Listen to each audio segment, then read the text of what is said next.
Good morning friends, आज हम जानेंगे 15 जून 2023 को जो शिफ्ट 1 में जो एग्जाम हुआ था पॉलिटिकल साइंस का, उसके क्वेश्चन और उसके आंसर को जानेंगे। ठीक, चलिए पहला क्वेश्चन, निम्नलिखित में से कौन सी अवधारणाएं जॉन रॉल्स से संबंधित है? निम्नलिखित में से कौन सी अवधारणाएं जॉन रॉल्स से संबंधित हैं?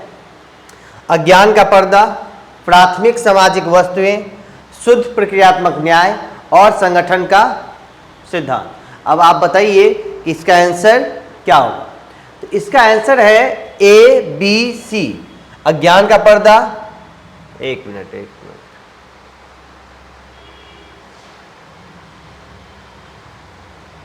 अज्ञान का पर्दा, प्राथमिक सामाजिक वस्तुएं और शुद्ध प्रक्रियात्मक न्याय,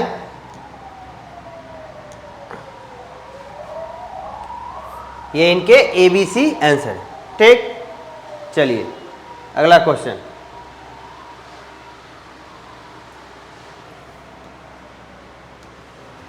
अगला क्वेश्चन है, निम्नलिखित पुस्तकों को सही क्रम में लिखिए। निम्नलिखित पुस्तकों को सही क्रम में लिखिए। पहला क्या है?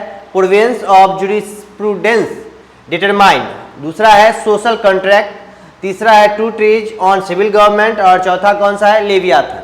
तो इसमें सबसे पहले हम जानेंगे कि लेवियाथन सबसे पहले, लेवियाथन जो है वो बहुत ही पहले लिखा गया है। कब लिखा गया है? तो 1657 ईस्वी में लेवियाथन को लिखा गया है। कब?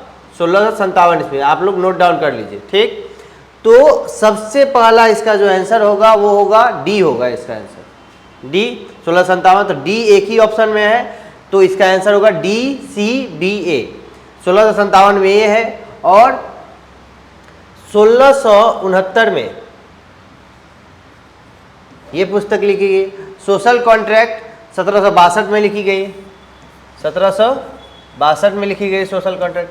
और प्रोविडेंस ऑफ जूरिस्प्रूडेंस डिटरमाइंड जो है वो लिखा गया है आपको 1832 ईस्वी में। कब लिखा गया है? 1832 ईस्वी में ये लिखा गया। ठीक, चलिए अगला क्वेश्चन, तीसरा क्वेश्चन क्या है? अपनी पुस्तक डिस्कोर्सेस ऑन ओरिजिन, अपनी पुस्तक डिस्कोर्सेस ऑन ओरिजिन में रूसो ने किन दो प्रकार की असमानताओं की बात की है? तो उन्होंने जो बात की है वो है प्राकृतिक असमानता की बात की उन्होंने, और परंपरागत असमानता की बात की है। रूसो ने जो अपनी पुस्तक में असमानता की बात की है वो परंपरागत असमानता और प्राकृतिक असमानता, ये दोनों असमानता की बात की थी। ठीक, इसका आंसर होगा चौथा, बी और डी। नेक्स्ट, चौथा क्वेश्चन है, डॉक्टर बी आर अंबेडकर निम्नलिखित में से किस समिति के सदस्य थे जिसे भारतीय वयस्क मताधिकार समिति भी कहा जाता है?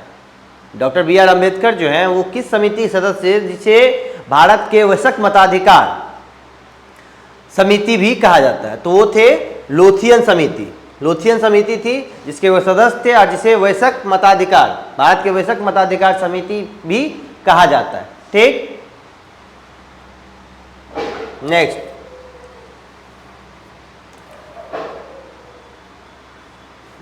अब देखेंगे अगला क्वेश्चन। अगला क्वेश्चन है,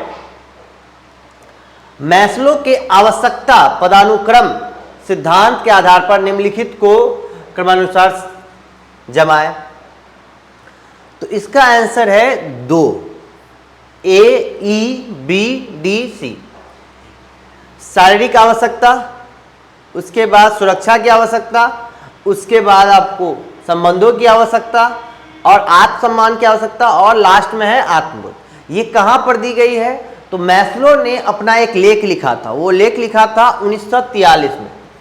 1943 में इसने एक लेख लिखा था, वो लेख था ए theory of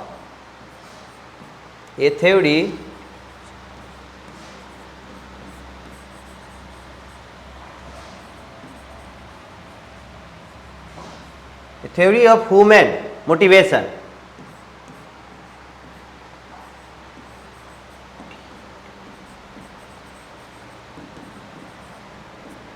theory of human motivation जो इस थ्योरी था लेख था इनका, उसमें इन्होंने इसकी चर्चा की थी। ये आवश्यकता के अनुसार सिद्धांत, आवश्यकता सोपान सिद्धांत को इन्होंने इसमें बताया था, और यही क्वेश्चन यहां से पूछा गया। ठीक, चलिए अगला, गांधी के अनुसार क्या है क्वेश्चन? गांधी के अनुसार साध्य और साधन के बीच कोई संबंध नहीं, साध्य साधन को न्यायोजित ठहराता है और साधन महत्वपूर्ण नहीं। साधन को क्या कहता है? साधन महत्वपूर्ण नहीं है, साध्य और साधन परस्पर संबंधित है। ठीक, तो इसका आंसर है साध्य और साधन परस्पर संबंधित है। इसी पर मैकियावेली ने कहा है साध्य ही साधनों का औचित्य है। मैकियावेली ने कहा है कि साध्य जो है वही साधनों का औचित्य है।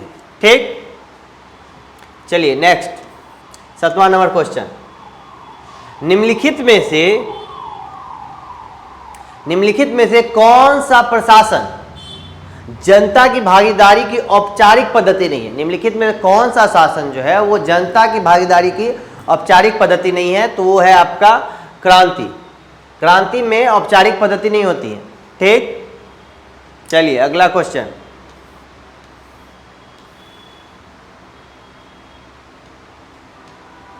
क्या है अगला क्वेश्चन? पद प्रत्यक्ष युद्ध यानी वॉर ऑफ मैन्यूवर तथा अप्रत्यक्ष युद्ध वॉर ऑफ पोजीशन निम्नलिखित में से किससे संबंधित है? निम्नलिखित में से यह किससे संबंधित है? तो यह है ग्रामसी से संबंधित। ठीक,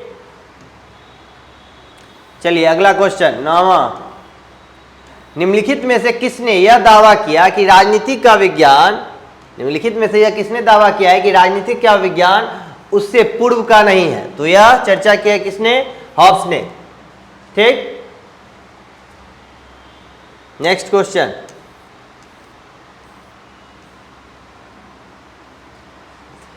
पहला है कथन। कथन, दो कथन की बात की गई इसमें। सामाजिक क्रिया और सामाजिक सुधार दोनों क्या है? मानकीय लक्ष्य। सामाजिक क्रिया और सामाजिक सुधार दोनों के मानकीय लक्ष्य, अपने अपने लक्ष्य हैं। ठीक है, दूसरा है सामाजिक सुधार। सामाजिक क्रिया का केवल एक क्षेत्र है, सामाजिक क्रिया का क्षेत्र अधिक व्यापक है। क्या कह रहा है? सामाजिक क्रिया का जो क्षेत्र है अधिक व्यापक है। इसका आंसर है कथन 1 और कथन 2 दोनों सही है। ठीक, चलिए नेक्स्ट क्वेश्चन 11,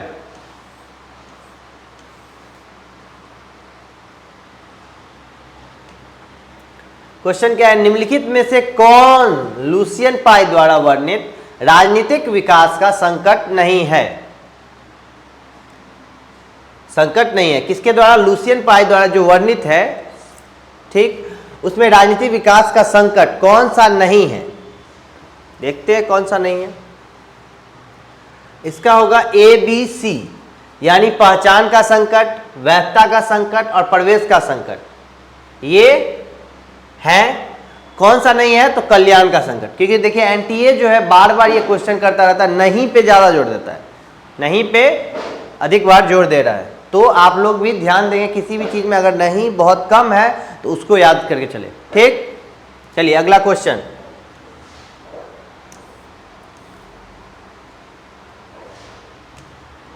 क्वेश्चन है सावरकर हिंदू महासभा के अध्यक्ष किस वर्ष बने?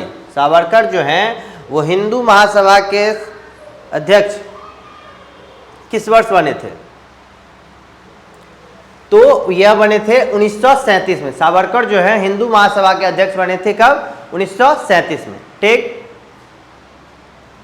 चलिए अगला क्वेश्चन, निम्नलिखित में से कौन सा नैसी शुमेकर, निम्नलिखित में से कौन सा नैसी शुमेकर द्वारा किए गए उपनिवेशवाद के वर्गीकरण सूचीबद्ध नहीं है? सूचीबद्ध नहीं है। कौन सा नहीं है? तो सांस्कृतिक उपनिवेशवाद। इसने 12 प्रकार के उपनिवेशवाद की चर्चा की है। किसने? नैसी शुमेकर ने। 12 प्रकार। इस 12 प्रकार में ये अब पूछ रहा है कि नैसी शुमेकर द्वारा दिए गए उपनिवेशवाद का वर्गीकरण कीजिए। कौन सा वर्गीकरण इसमें से नहीं है? तो सांस्कृतिक उपनिवेशवाद जो है इसमें से नहीं है। ये सब है जो 12 इसने चर्चा किया है, ये सब है। ठीक। Next question,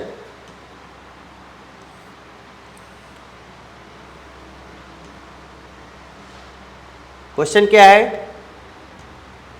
C.I. बर्नार्ड के अनुसार संगठन में किसी साझे परियोजना के लिए योगदान देने वाले व्यक्तियों के जरिए उसकी प्राप्ति केवल के माध्यम से की जा सकती है। ब्लैंक छोड़ा गया है। इसमें अब कहा जा रहा है कि क्या होगा इसका आंसर, यानी C.I. बर्नार्ड के अनुसार संगठन में किसी साझे परियोजना के लिए योगदान देने वाले व्यक्ति के जरिए उसकी प्राप्ति केवल के माध्यम से की जाती है। वो किसके माध्यम से? तो है संप्रेषण के माध्यम से। जिस भी स्टूडेंट का है उसने सही मारा है, ठीक। चलिए आगे 15 नंबर क्वेश्चन,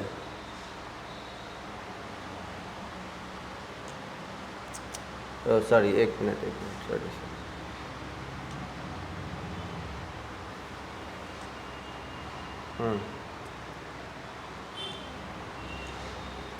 राज्यपाल को प्रदत्त क्षमादान की शक्तियों में निम्न शक्तियां सम्मिलित है। राज्यपाल को प्रदत्त क्षमादान की शक्तियों में निम्न शक्तियां क्या है? सम्मिलित है। कौन कौन सी शक्तियां सम्मिलित हैं? तो इसमें इनको दंडादेश को स्थापित करना, दंडादेश में परिवर्तन, दंड का परिहार और क्षमा करनी, ये चारों इसका होगा। तो इसका आंसर हो जाएगा 1, ठीक। चलिए अगला क्वेश्चन। अब अगला राज्यपाल को एक बार जरूर पढ़ के आप लोग जाएंगे क्योंकि राज्यपाल से क्वेश्चन आया है, ठीक। क्वेश्चन 16 क्या है? हेल्ड और मैकग्रीव द्वारा विकसित वैश्वीकरण के सिद्धांतों के विभागीय प्रारूपिकी में क्या क्या शामिल है? क्या क्या शामिल है? अत्यधिक वैश्विकतावादी, संशयवादी, संस्कृतिवादी, रूपांतरणवादी। अब इसमें से क्या होगा? तो इसका आंसर होगा ABD, A, B और D। अत्यधिक वैश्विकतावादी, संशयवादी और रूपांतरणवादी। C नहीं होगा, ठीक। चलिए नेक्स्ट क्वेश्चन,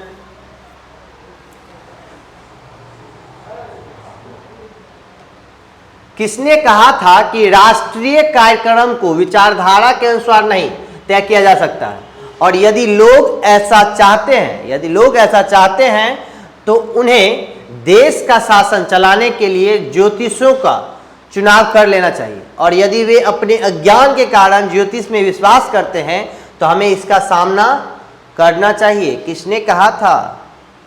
ये बात कहा था नेहरू जी ने कहा था, ठीक।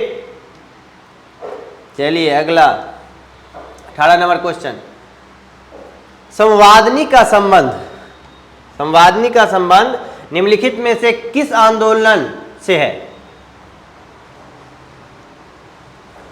तो यह है दलित नारीवादी साहित्यिक आंदोलन से। दलित नारीवादी साहित्यिक आंदोलन से इसका संबंध है। किसका? तो संवादनी का संबंध जो है निम्नलिखित में से किस आंदोलन से पूछ रहा है? तो यह है दलित नारीवादी साहित्यिक आंदोलन से, ठीक। अगला क्वेश्चन 19 नंबर,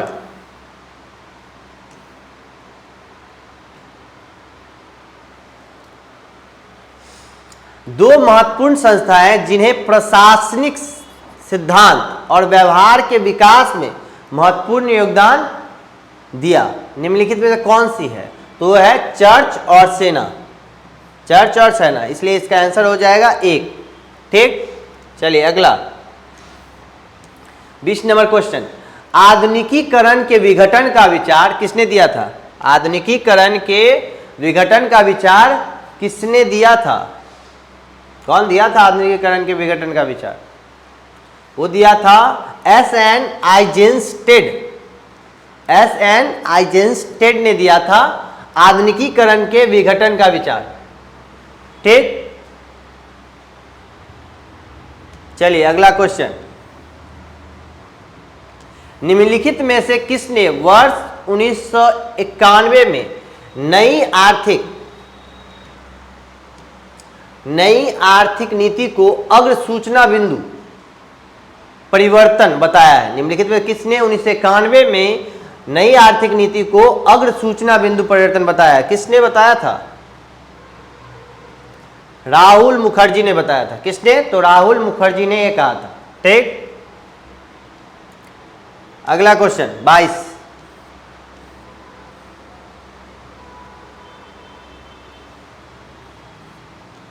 हाँ, ये क्वेश्चन है व्यक्तिवाद के अनुसार राज्य के कार्य हैं। व्यक्तिवाद के अनुसार पूछ रहा है कि राज्य के कार्य हैं।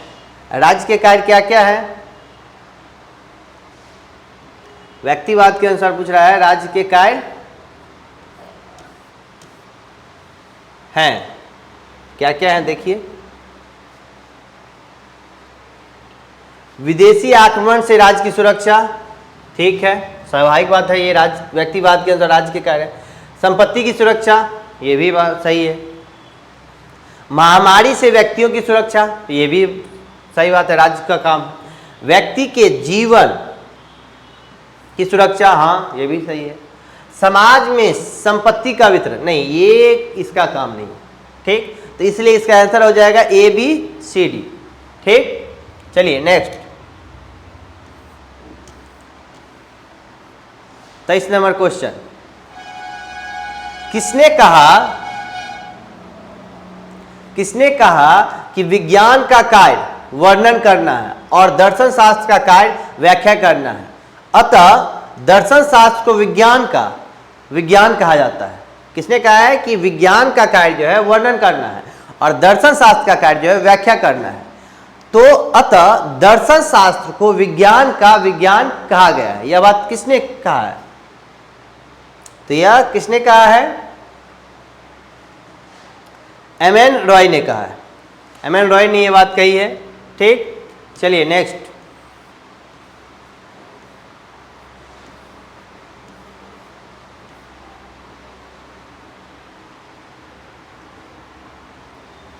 निम्नलिखित को उनकी स्थापना के वर्ष के अनुसार कालक्रम में व्यवस्थित कीजिए। ठीक, तो अब देखेंगे कि सखी समिति कब आई थी? तो सखी समिति आई थी आपको 1896 ईस्वी में। सखी समिति 1896 में आई थी। महिला भारत संघ यह कब आई थी? तो